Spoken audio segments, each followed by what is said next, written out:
ओम नमो भगवते वासुदेवाय नमः। जय श्री हरि। हरे कृष्ण। आप सभी को मोहिनी एकादशी की हार्दिक शुभकामनाएं। आज सुनेंगे मोहिनी एकादशी व्रत कथा। तो प्रेम से बोलिए लक्ष्मी नारायण की जय। जय श्री हरि। बैसाख मास के शुक्ल पक्ष की एकादशी को मोहिनी एकादशी के नाम से जाना जाता है। बैसाख मास में पड़ने वाली मोहिनी एकादशी अनंत फलों को देने वाली बताई गई है। इस एकादशी का व्रत करने से तथा कथा सुनने से सभी पापों से मुक्ति मिल जाती है। मोहिनी एकादशी का व्रत करने से बड़े दुख से भी छुटकारा मिल जाता है। शास्त्रों के अनुसार मोहिनी एकादशी के दिन ही भगवान विष्णु ने मोहिनी रूप धारण किया था और समुद्र मंथन द्वारा प्राप्त अमृत को दानवों से चलाकी से प्राप्त करके देवताओं को अमृत पान कराया और देवता अमर हो गए।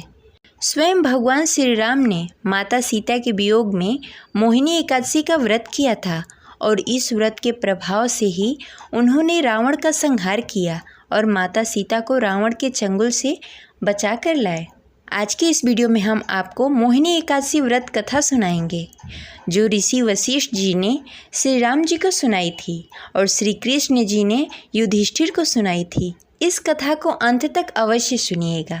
यह कथा बहुत ही रोचक है। अगर आपको कथा अच्छी लगे तो इस वीडियो को लाइक करके कमेंट बॉक्स में हरे कृष्णा अवश्य लिखिएगा। अगर आप हमारे चैनल पर नए हैं तो इसे सब्सक्राइब करके बेल आइकन को दबाना ना भूलें। चलिए शुरू करते हैं मोहिनी एकादशी व्रत कथा। तो प्रेम से बोलिए लक्ष्मी नारायण की जय। एक बार धर्मराज युधिष्ठिर ने कहा, हे भगवान, मैं आपको नमस्कार करता हूँ। आपने बैसाख मास के कृष्ण पक्ष की एकादशी अर्थात वरुथिनी एकादशी के बारे में विस्तार पूर्वक बताया। अब आप कृपा करके बैसाख मास के शुक्ल पक्ष की एकादशी का क्या नाम है तथा उसकी कथा क्या है, इस व्रत की विधि क्या है, यह सब विस्तार पूर्वक बताएं। भगवान श्री कृष्ण कहने लगे, हे धर्मराज, बैसाख मास के शुक्ल पक्ष की एकादशी को मोहिनी एकादशी के नाम से जाना जाता है। मैं आपसे एक कथा कहता हूँ जिसे महर्षि वशिष्ठ जी ने श्री रामचंद्र जी से कही थी। राजन, आप कृपा करके ध्यानपूर्वक सुनिएगा। यह कथा इस प्रकार है। एक समय की बात है कि त्रेता युग में श्री राम जी बोले, हे गुरुदेव, कोई ऐसी व्रत बताएं जिससे समस्त पाप और दुख का नाश हो जाए। मैंने सीता जी के वियोग में बहुत दुख भोगे हैं। महर्षि वशिष्ठ जी बोले, हे राम, आपने बहुत ही सुंदर प्रश्न किया है। आपकी बुद्धि अत्यंत शुद्ध एवं पवित्र है। यद्यपि आपका नाम स्मरण करने से ही मनुष्य पवित्र और शुद्ध हो जाता है, तब भी लोक हित के लिए यह प्रश्न अच्छा है।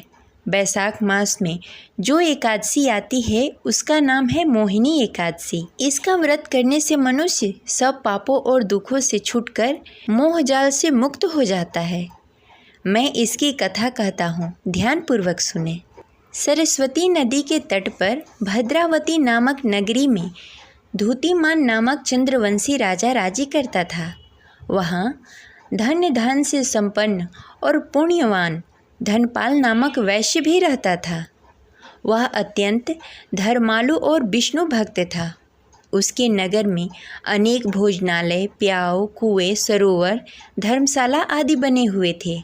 सड़कों के किनारे आम, जामुन, नीम आदि के अनेकों वृक्ष भी लगाए हुए थे। उसके 5 पुत्र थे, सुमना, शमबुद्धि, वेधावी, सुकृति एवं धृष्टिबुद्धि।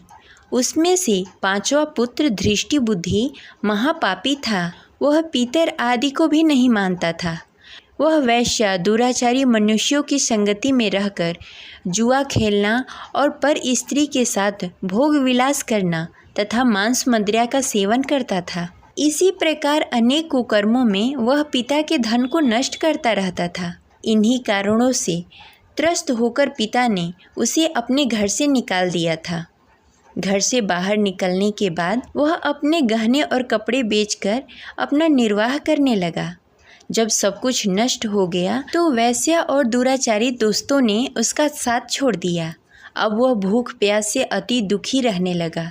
अब उसके पास खाने के लिए न तो पैसे थे और न ही वो दुराचारी दोस्त उसकी मदद करने के लिए।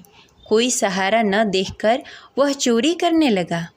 एक बार चोरी करते हुए सैनिकों ने उसे पकड़ लिया तो वैश्य का पुत्र जानकर चेतावनी देकर उन लोगों ने छोड़ दिया, मगर दूसरी बार फिर पकड़े जाने पर राजा की आज्ञा से इस बार उसे कारागार में डाल दिया गया। कारागार में उसे अत्यंत दुख दिए गए। बाद में राजा ने उसे नगर से बाहर निकल जाने को कह दिया। वह नगर से निकलकर वन में चला गया। वहाँ अन्य पशु पक्षियों को मारकर खाने लगा। कुछ समय पश्चात वह बहेलिया बन गया और धनुष बाण लेकर पशु पक्षियों को मारकर खाने लगा। एक दिन भूख प्यास से परेशान होकर वह खाना की तलाश में घूमता हुआ कौंडिल्य ऋषि के आश्रम में पहुंच गया। उस समय बैसाख मास था और ऋषि गंगा स्नान कर कर आ रहे थे। उनके भींगे वस्त्रों के छींटे उस पर पड़ने से उसे सुबुद्धि प्राप्त हुई। वह कौंडिल्य ऋषि से हाथ जोड़कर कहने लगा, हे मुनि, मैंने जीवन में बहुत पाप किए हैं। आप इस पाप से छुटकारा के लिए कोई साधारण बिना धन का उपाय बताएं। उसके दीन वचन सुनकर मुनि ने प्रसन्न होकर कहा कि हे पुत्र, तुम बैसाख मास के शुक्ल पक्ष की मोहिनी एकादशी का व्रत करो। इससे अनेक जन्मों के किए हुए मेरु पर्वत जैसे समस्त महापाप भी नष्ट हो जाते हैं। मुनि के वचन सुनकर वह अत्यंत प्रसन्न हुआ और उनके बताए हुए विधि से उसने व्रत किया। हे राम, इस व्रत के प्रभाव से उनके सब पाप नष्ट हो गए और अंत में वह गरुड़ पर बैठकर विष्णु लोक को गए। इस व्रत के प्रभाव से मोह आदि सब नष्ट हो जाते हैं। संसार में इस व्रत से श्रेष्ठ कोई और व्रत नहीं है। इसके महात्म्य को पढ़ने से अथवा सुनने से 1000 गौ दान करने के बराबर फल प्राप्त होता है। ये रही आज की कथा। आशा करते हैं आपको अच्छी लगी होगी, तो प्रेम से बोलिए लक्ष्मी नारायण की जय। ये रही आज की कथा। आशा करते हैं आपको अच्छी लगी होगी, तो इस वीडियो को लाइक करके कमेंट बॉक्स में हरे कृष्णा अवश्य लिखें। मिलते हैं अगले वीडियो में, तब तक के लिए हरे कृष्णा, राधे राधे।